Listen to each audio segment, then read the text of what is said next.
दोस्तों, साइंस भी हजरत मोहम्मद सल्लल्लाहु अलैहि वालिहि वसल्लम का पता पूछ रही है। आप सल्लल्लाहु अलैहि वालिहि वसल्लम ने बैतुल खला में थूकने से क्यों मना फरमाया? आज की जदीद साइंसी तहकीक ने फरमुदात नबवी सल्लल्लाहु अलैहि वालिहि वसल्लम की हक्कानियत को साबित कर दिया है। नाज़रीन, आप सल्लल्लाहु अलैहि वालिहि वसल्लम ने फरमाया, फज्र, इशराक, असर, मगरिब और इशा के दौरान सोने से बाज रहा करो। आज मेडिकल साइंस ने डिस्कवर किया है कि कुर्राए अर्ज पर फज्र और इशराक के दौरान ऑक्सीजन की मिकदार बहुत कम होती है। अगर हम इस वक्त सो जाएं तो हमारी तबीयत में बोझलपन आ जाता है। हम आहिस्ता आहिस्ता चिड़चिड़े और बेजार हो जाते हैं। असर से मगरिब और मगरिब से इशा के दरमियान ऑक्सीजन कम से कम तर होती चली जाती है। हम अगर इस वक्त सो जाएं तो हमारा जिस्म ऑक्सीजन की कमी का शिकार हो जाता है और हम 10 मुख्तलिफ बीमारियों में मुब्तला हो सकते हैं। इन 10 बीमारियों में दमा भी शामिल है। लिहाजा ये औकात सो कर ना गुजारें, आप पूरी जिंदगी सेहतमंद रहेंगे। आप सल्लल्लाहु अलैहि वालिहि वसल्लम ने फरमाया कि बदबूदार और गंदे लोगों के दरमियान ना बैठा करो। ये हुक्म भी हिकमत से लबालब है। बदबू इंसान को डिप्रेस करती है, जबकि खुशबू हमारी तवानाई में इजाफे का बाइस बनती है। इंसान अगर रोजाना 10 मिनट बदबूदार और गंदे लोगों में बैठना शुरू कर दे तो ये 20 दिनों में डिप्रेशन का शिकार हो जाएगा। आप सल्लल्लाहु अलैहि वालिहि वसल्लम ने शायद इसीलिए हमें बदबूदार लोगों से परहेज का हुक्म दिया था। आप सल्लल्लाहु अलैहि वालिहि वसल्लम ने फरमाया कि उन लोगों के दरमियान न सोएं जो सोने से पहले बुरी बातें करते हैं। ये फरमान भी हिकमत के ऐन मुताबिक है। आज साइंस ने डिस्कवर किया कि नींद से कबल हमारी आखिरी गुफ्तगू हमारे ख्वाबों का मौजू होती है और ये ख्वाब हमारे अगले दिन का मूड तय करते हैं। हम अगर बुरा सुनकर सोएंगे तो हम बुरे ख्वाब देखेंगे और हमारे बुरे ख्वाब हमारे आने वाले दिन का मूड बन जाएंगे। हम ख्वाबों के तय करदा मूड के मुताबिक दिन गुजारते हैं। चुनाचे नींद से कबल हमारी आखिरी महफिल अच्छी होनी चाहिए तो ही हमारा अगला दिन अच्छा गुजरेगा। आप सल्लल्लाहु अलैहि वालिहि वसल्लम ने फरमाया कि बाएं हाथ से ना खाओ। ये फरमान भी ऐन साइंस है। हमारे दिमाग के दाएं और बाएं हिस्से मुस्बत और मनफी होते हैं। यानी जब हम दाएं हाथ से खाते हैं तो हमारी सोच मुस्बत होती है और जब हम अपने बदन को बाएं हाथ से खिलाते हैं तो हमारी मनफी सोच ताकतवर होती चली जाती है। आप मुशाहिदा कर लें, आपको बाएं हाथ से खाने वाले अक्सर लोग मनफी मिलेंगे। ये हमेशा आपको शक्को शिकायत, गीबत और दूसरों को नुकसान पहुंचाते नजर आएंगे। आप सल्लल्लाहु अलैहि वालिहि वसल्लम ने फरमाया कि मुंह से खाना निकालकर ना खाओ। तहकीक से इस फरमान की भी हिकमत सामने आती है। हमारे मुंह में 10 करोड़ से 1 अरब तक बैक्टीरियाज मौजूद होते हैं। ये बैक्टीरिया मोहलिक जरासीम बन जाते हैं। ये जरासीम हमारे खाने में मिल जाते हैं। ये खाना जब मैदे में जाता है तो मैदे के गुदूद इन जरासीम को मार देते हैं और ये खत्म हो जाते हैं। लेकिन जब हम जरासीम मिले खाने को मुंह से निकाल लेते हैं तो इन जरासीम को ऑक्सीजन मिल जाती है। ये ऑक्सीजन सेकंड्स के 1000वें हिस्से में इन जरासीम की तादाद खरबों तक पहुंचा देती है। ये जरासीम मैदे के गुदूदों से भी ज्यादा ताकतवर होते हैं। इस तरह ये लुक़मा हमारे मैदे में पहुंचकर जहर बन जाता है और ये जहर हमारे पूरे निजाम इंहिज़ाम को तबाह कर देता है। आपको जिंदगी में कभी कोई ऐसा शख्स सेहतमंद नहीं मिलेगा जिसको मुंह से लुक़मा निकाल कर खाने की आदत हो। आप सल्लल्लाहु अलैहि वालिहि वसल्लम ने फरमाया कि हाथ की उंगलियों को चटखाया ना करो। साइंस का कहना है कि हम में से जो लोग उंगलियों को चटखाते हैं यानी उनके कड़ाके निकालते हैं, उनके जोड़ खुलना शुरू हो जाते हैं और फिर ये लोग जोड़ों के दर्द की शिकायत भी करते हैं। आप सल्लल्लाहु अलैहि वालिहि वसल्लम ने फरमाया कि जूता पहनने से कबल इसे झाड़ लिया करो।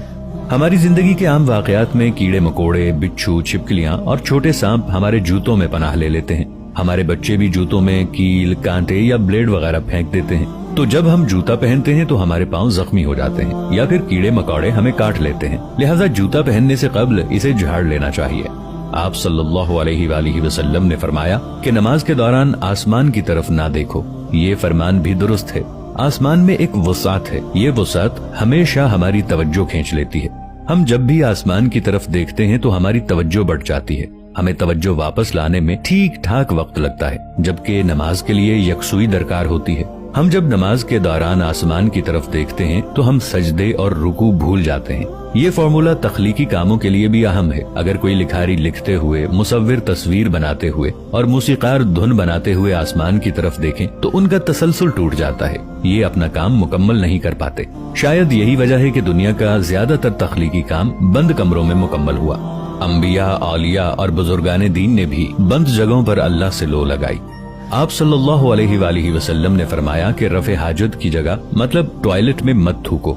ये हुक्म अपने अंदर दो हिकमतें रखता है। बैतुल खला में थूकने से बाद में आने वालों को भी तकलीफ होती है, और दूसरा, टॉयलेट्स में लाखों किस्म के जरासीम होते हैं। हम जब थूकने के लिए मुंह खोलते हैं तो ये जरासीम हमारे मुंह में पहुंच जाते हैं और फिर ये हमारे लुआब में यानी थूक में परवरिश पाते हैं। ये मैदे और फेफड़ों में पहुंचते हैं और फिर ये हमें बीमार कर देते हैं। आपको ये जानकर हैरानी होगी कि हमारी नाक जरासीमों को फेफड़ों तक नहीं जाने देती।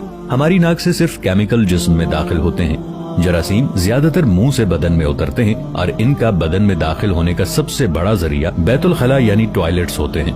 चुनाचे आप टॉयलेट में लंबी लंबी सांसें लेने, थूकने, गाना गाने, आवाजें देने और मोबाइल फोन पर बात करने से परहेज करें, आपकी सेहत अच्छी रहेगी। नबी करीम सल्लल्लाहु अलैहि वसल्लम ने फरमाया कि लकड़ी के कोयले से दांत साफ ना करो। हम में से बेशुमार लोग कोयले से दांत साफ करते हैं। कोयले से हमारे दांत वक्ती तौर पर चमक तो जाते हैं, लेकिन ये बादअज़ा मसूड़े भी जख्मी कर देता है। ये दांतों की जड़ें भी हिला देता है और ये मुंह में बदबू भी पैदा करता है। लकड़ी का कोयला तो सीधा सीधा कार्बन है, ये हाइजेनिक भी नहीं होता। आप सल्लल्लाहु अलैहि वसल्लम ने फरमाया कि हमेशा बैठकर कपड़े तब्दील किया करो। इसमें मसलहत यह है कि हम में से अक्सर लोग शलवार, पतलून या पजामा पहनते वक्त अपनी टांग फंसा बैठते हैं और गिर पड़ते हैं। हम में से हर शख्स जिंदगी में कभी न कभी इस सूरत हाल का शिकार जरूर होता है। बिलखुसूस बड़ी उम्र के अफराद को इस हवाले से एहतियात बरतना चाहिए। आप सल्लल्लाहु अलैहि वसल्लम ने फरमाया कि अपने दांतों से सख्त चीज मत तोड़ा करो। हम लोग अक्सर बादाम, अखरोट या नीम पका गोश्त तोड़ने की कोशिश में अपने दांत तोड़वा बैठते हैं। दांत जिंदगी का अहम तरीन हिस्सा है। शायद इसीलिए आप सल्लल्लाहु अलैहि वसल्लम ने दांतों को सख्त चीजों से बचाने का हुक्म दिया। नाजरीन, नबी करीम सल्लल्लाहु अलैहि वसल्लम ने सारी जिंदगी सादगी से गुजारी। रहन सहन में सादगी, ओढ़ने बिछोने में सादगी, लोगों के साथ मेल जोल और रख रखाव में सादगी। आप सल्लल्लाहु अलैहि वसल्लम के घर पर कई कई दिन का फाका हो जाता। एक मौके पर हजरत फातिमा रज़ियल्लाहु अन्हा बारगाह नबुव्वत में रोटी का टुकड़ा लेकर हाजिर हुई। आप सल्लल्लाहु अलैहि वसल्लम ने पूछा, ये क्या है?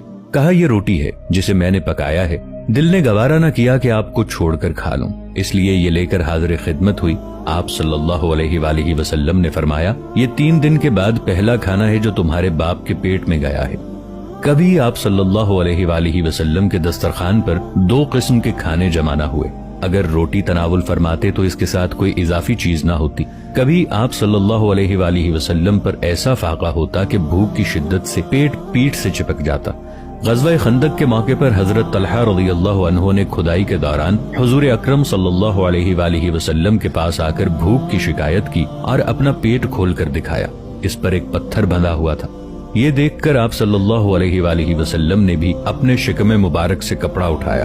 अबू तलहा रज़ियल्लाहु अन्हु कहते हैं कि हमने देखा कि आप सल्लल्लाहु अलैहि वसल्लम के जिस्म अतहर से 2 पत्थर बंधे हुए हैं, जबकि अगर आप चाहते तो आप सल्लल्लाहु अलैहि वसल्लम के लिए क्या कुछ सामाने ऐशो इशरत का इंतजाम ना होता। मदनी जिंदगी के आखिरी दौर में खुसूसन खैबर और हुनैन की फतह के बाद सामाने ऐशो इशरत का इंतजाम ना होता। आप सल्लल्लाहु अलैहि वसल्लम ने अपनी इस बेतकल्लुफ तर्ज जिंदगी के जरिए ये बतला दिया कि तमाम सामाने राहत के होते हुए भी इस तरह की मामूली जिंदगी गुजारी जा सकती है। दोस्तों, वीडियो अच्छी लगने की सूरत में इसे लाइक और शेयर जरूर कीजिएगा।